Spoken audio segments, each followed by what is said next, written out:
What's going on? What's going on, people?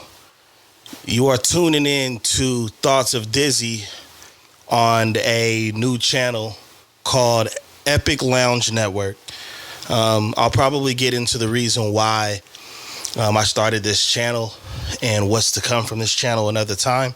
But I definitely wanted to hit you guys with the Thoughts of Dizzy and a few hot topics.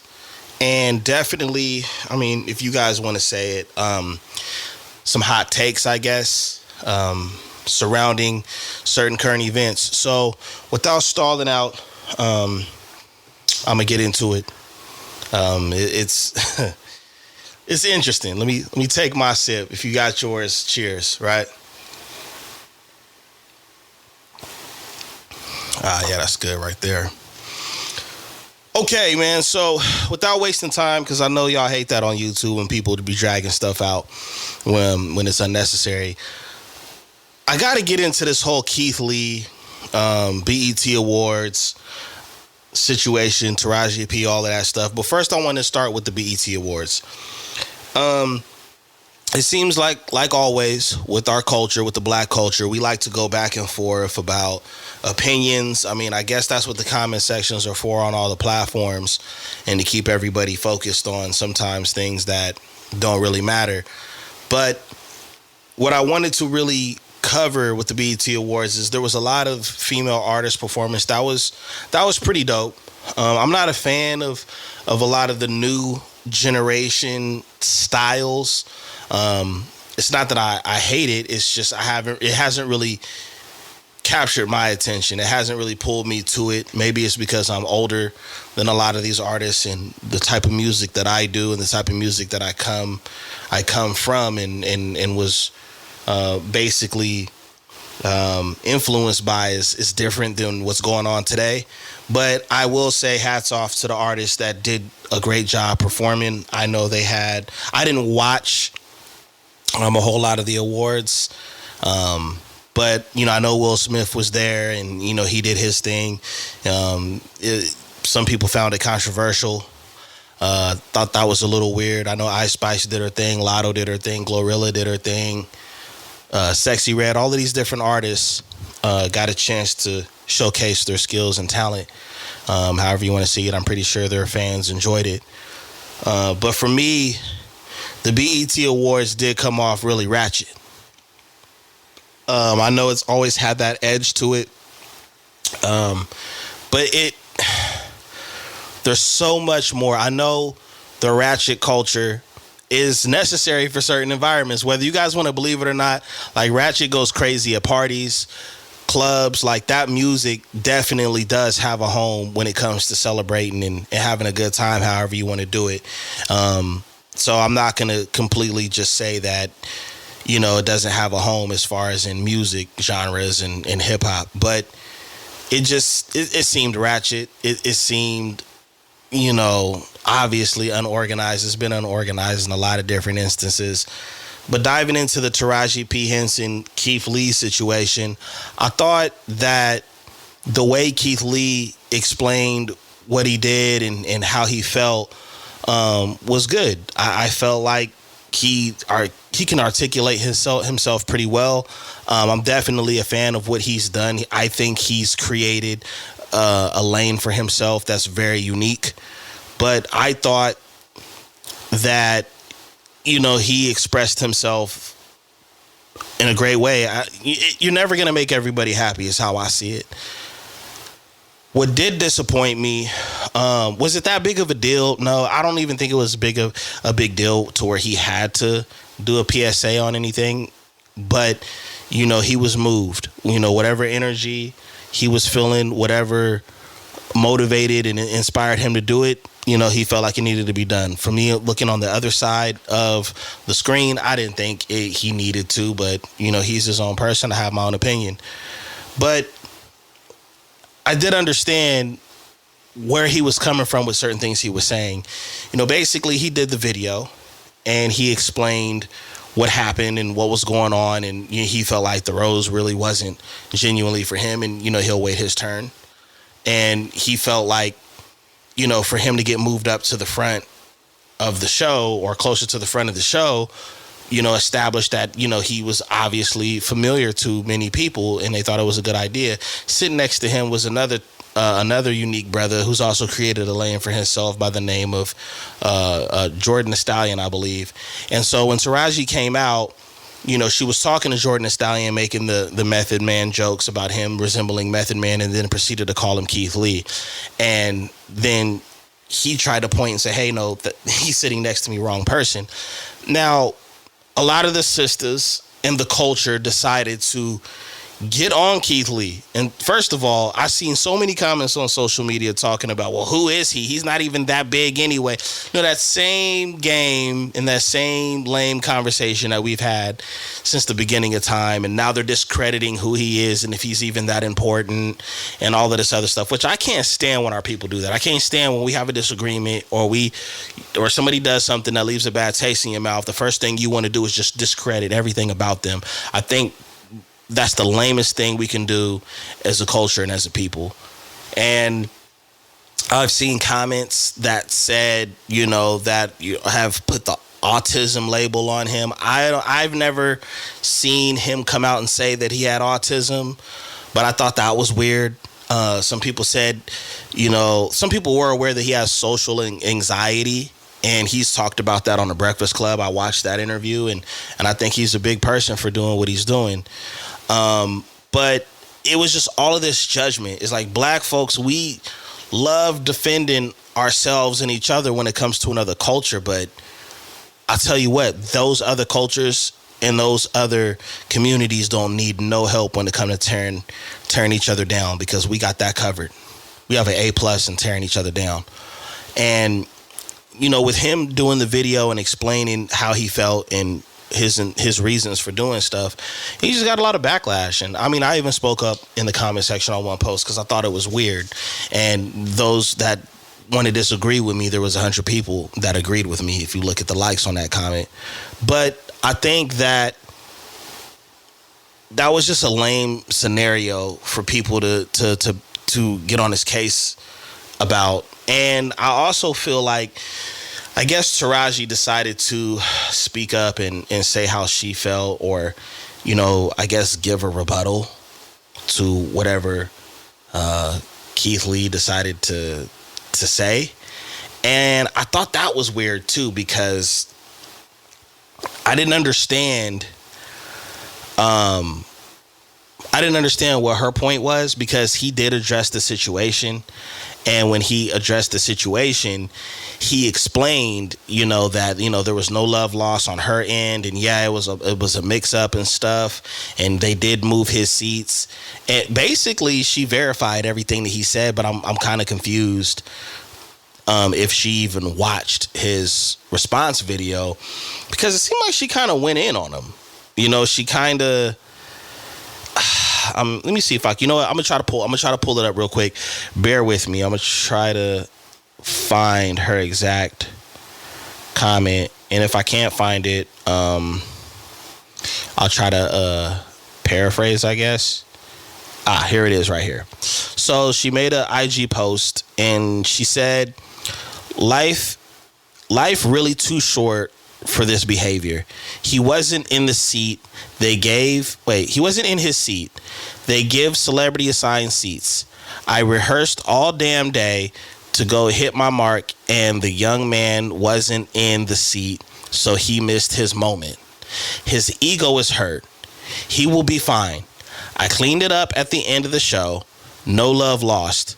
And then she put God bless, and I think she put like some green hearts or whatever the case it is. All right, let's just go off of Taraji's attitude. To me, that didn't sound like a talented actress. The talented actress that we know, the professional that we know, that sounded like a reformed cookie from Empire. Let's break this down, what she's saying. Life is too short for this behavior. Okay, if you believe that, why even make the post, right? Why even indulge in whatever BS, you think is going on? The second thing she says is he wasn't in his seat. Well, clearly he said that he was moved seats. But here's my thing. Let's stop one thing that we got to do is we got to learn to properly take accountability. And we already know there's a stigma and there's a label on women and sisters about accountability. And I don't think everybody is like this, but this kind of supports that argument. Regardless of whose seat anybody's in or whatever the case is, if you're going to MC something, you're going to host something, you might want to just be familiar with those important people that's going to be sitting anywhere. You know what I'm saying? You're doing rehearsal and all of this stuff. Okay, fine. If I'm doing rehearsals of how I'm going to do my thing and crack my jokes, it would make sense to say, you know what? Who's the person I'm talking about? Okay, let me look up who Keith Lee is. Let me look up who Jordan the Stallion is. Let me look up who these influencers are, because this is a different era of celebrity. This is a different genre and a different space of celebrities. So blaming the seating and all of that stuff, get to know people, know your people. And even in the post, she still didn't acknowledge who this man was. So it appears you still don't know who he is. And that's crazy. Everybody commenting on him know who he is. So for y'all that's trying to defend her of not knowing who he is, you guys do. So hey, you know, I'm gonna leave that one there. She kind of knew who Jordan the Stallion was because she made the Method Man reference. You know, they've done content together. So just do a little bit more homework. There's no harm, no foul in that. We make mistakes, but just do your homework. You could have easily said, hey, you know what? With our people being so successful in different areas, you know, this inspired me to learn about what other people are doing outside of the acting and entertainment world that we know. There's a whole different world out there of influencers. The other thing that bothered me was the whole he missed his moment. I mean, that comes off really, it comes off kind of condescending, but it also comes off arrogant. Like, he's not going to have any other moments. He had moments prior to the BET Awards. Let's stop discrediting people and stop pushing this narrative like, oh, well, he missed his moment and he was moved. You know what I'm saying? But it's just jokes and stuff like that. Like, let's not make it bigger than what it is as far as, and he missed his moment, like he was getting lemonade and when you walked up, he wasn't in his seat and he coming back to his seat late. It wasn't that type of situation. But, you know, she said she cleared it up, whatever the case it is. But this is a great example right here of how we could really turn a huge thing that was really nothing into like actual news, and it's not even progressive. I just felt the need to speak on it personally because I thought it was a great example of how we need to do better when it comes to communication and taking responsibility and perception. His perception was different. Her perception was different. And obviously our perception is different. But it turned in a simple mistake. Common miscommunication brought out the most ghetto behavior, once again, with our culture and people that play a huge role in being influential. So I just thought that was weird. I didn't mind her speaking up on it. I just didn't like what she said with the way she spoke up. I'm on Keith Lee's side. And to the people that are in all of these comment sections, on all of these posts, you know, that are continuing to talk about it, I just have to say, like, what you guys are saying about this man is lame. First of all, stop trying to diagnose people. You're not a professional. If he didn't come out and say it, and there's not enough facts to support if the dude is autistic, stop putting that jacket on him. And I'm not even saying there's anything wrong with people that are autistic, but what you guys need to stop doing is when if you hear somebody has ADHD or suffers from anxiety, or they have autism or any of those things, okay, you're not a professional at it. You can go Google as much as you want, but you're not a professional. You don't get to diagnose people, and you don't get to decide if that's the reason why they reacted or responded to something. Now, he has said himself that he has social anxiety, so I give him props to any social events he pulls up to, and that he, you know, has a successful and an eventful time being there, because that's got to be difficult for him. And I know for people that suffer with that, you know, understand that and probably applaud him too. The other thing is, stop trying to tear somebody down. We look for reasons to destroy anything that is of value in our community. Yeah, I see so many posts where they say protect that white woman or protect that white man because they speaking on our people. And I occasionally hear some people say, "Oh, protect that brother, protect that sister," because they said some real stuff. What happened to protecting ourselves and protecting each other even when we make mistakes? Even when there's miscommunication? Y'all have to do better, because I tell you what, a lot of times when we get into the culture and the race conversation, we go back and forth with each other, and these other cultures love to be like, well, you guys do that to your own, but look at what you guys do to each other. And that's not the best argument, because it has nothing to do a lot of times with what our point is when we're going back and forth. But they do have a point. They're not lying. It's not made up. Those are facts. There's probably going to be people in my comments on this post, in this video, talking noise and who is this person and this, that, and the other.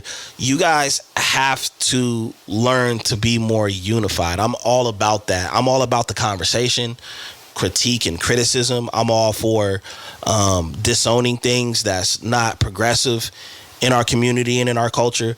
But we got to do better. I really think that behavior is lame. I think it's trash. I don't think you guys should be dragging this dude. I don't think you guys should be discrediting what he's done or any of that. And to the people that are defending this man and that do understand that sometimes mistakes are made and people have perspectives, shout out to you. But the people that just sit online all day, or because you're miserable with your personal life, or you're miserable because your followers ain't up or your dollars ain't up, man, you need to find something else to do, something that makes you happy, because this isn't working either. I'm pretty sure all of you guys talking the noise that you're talking about the situation, it's not like you got a raise. It's not like anything improved in your life doing it. But black folks do better. Those are the thoughts of Dizzy on that subject. Going forward, something else I wanted to talk about that I thought was interesting is the back and forth about Bronny James, him being drafted the 55th pick to the Lakers. Personally, I'm a Lakers fan. I wasn't the biggest fan of the draft pick, not because I have anything against Bronny. I've always had controversial opinions and feelings about LeBron James, only because I've been a loyal Kobe Bryant fan. And I remember Kobe made a post or a tweet before his passing saying, if you don't support LeBron James, you're not a fan of mine. And I was like, come on, Kobe, you going, all right, fine, man. He could be in the club. But I've never had a strong dislike against LeBron James. There's plenty of nice things and positive things that I truly mean that I could say about the brother and what he's done for the sport of basketball, and how he's been a paradigm athlete, especially to younger black athletes coming up in professional sports and the NBA. With that being said, it just seems like a family reunion when they picked Bronny. I'm not even going to go into the deep conversation of how many players were passed up so that Bronny can be drafted. I think it is unique, and I think it's cool to see a father-son scenario play in a sport together and also play on the same team. I mean, Ken Griffey and Ken Griffey Jr. did that same thing in the MLB. So I think it's cool. The things that I want to address is our people coming out and just completely defending it because we want to turn it into a race thing. We want to say, oh, nepotism, and well, you know what? They do it all the time, and other people do it all the time, and the other people, they pull their people up and they make things happen. So cool. And I've seen a lot of people and a lot of women saying, I don't know why y'all hating on this boy and his dad, and you would do the same too, and maybe most of us would do the same. But I do want to point some things out. If you are 100% in agreement with Bronny James being drafted by the LA Lakers because his father, who is going to go down as one of the GOATs in basketball, having enough pull and enough influence to make it happen, if you're 100% okay with it, keep that same energy when somebody picks someone over your son or daughter in sports or dance or any extracurricular activities. Keep the same energy. Because you agree to that, right? You're okay with that. When it happens to you, when somebody at work or somebody in any industry that you're in or whatever you're trying to do gets that same treatment over you, keep that same energy. Now, don't get me wrong. I'm not hating. I am not hating at all, and I'm not saying that you're supposed to hate. I'm just saying don't be so quick to jump on the side because you're seeing something happen for somebody and you feel like it doesn't happen enough in your own group, because it can happen to you, and I'm pretty sure it's happened to me. It's happened to a lot of us where you felt like an opportunity should have went to you over certain people, but you were overlooked for a specific reason. So I'm just saying, keep that same energy if it happens. But as a Laker fan, speaking on that, like I said, it just seems like we're building a family more than we're building a dynasty. That's my biggest gripe. The Lakers have been embarrassing for a little while now. They already dog us out about that 2020 championship. A lot of people call it the Mickey Mouse championship, and it was rigged and all that other stuff. Or if it wasn't for COVID, y'all wouldn't have done anything.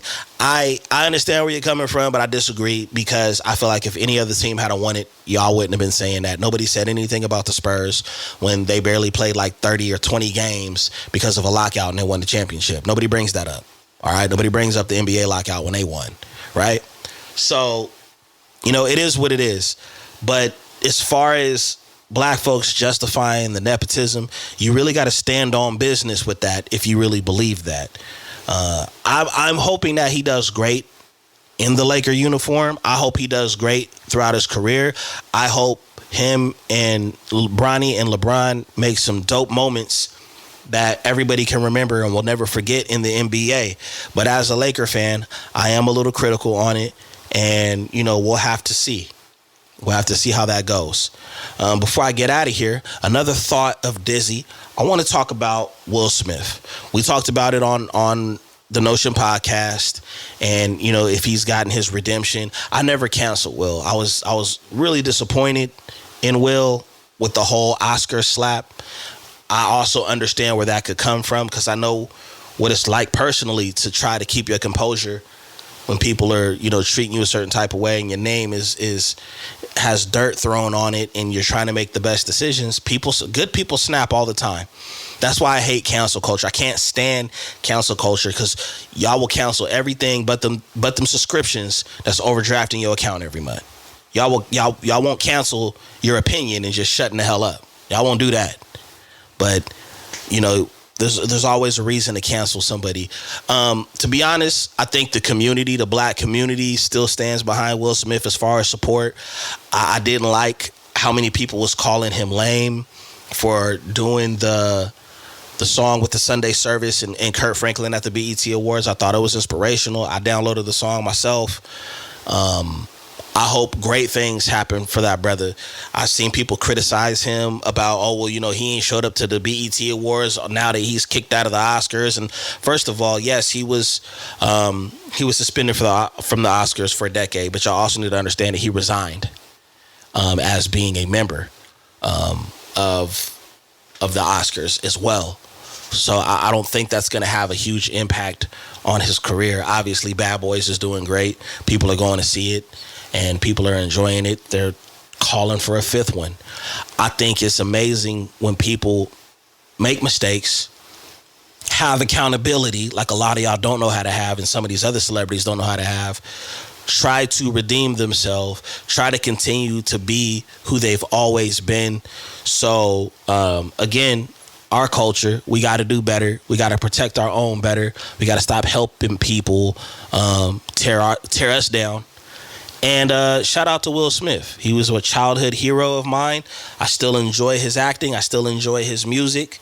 And I hope he does great things. I hope he wins another Oscar when the suspension is done. You know what I'm saying?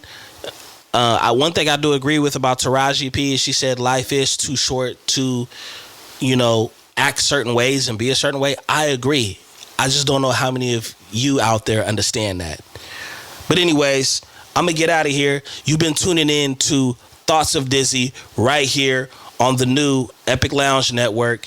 I'll be doing more of these. There will be other shows going on. Like I said, I'll do a short little video explaining the whole purpose of the Epic Lounge Network and everything like that. But I'm going to go ahead and I'm going to get out of here. Let me know what you guys think in the comment section. Please please subscribe on all platforms. I'm here for the debate. Let me know what you disagree with. I'm always here with the smoke or here for the smoke, but I'm also really just here to have a great conversation and share my point of view. So tune in and Until next time, I'm gonna get out of here and finish this. Peace out.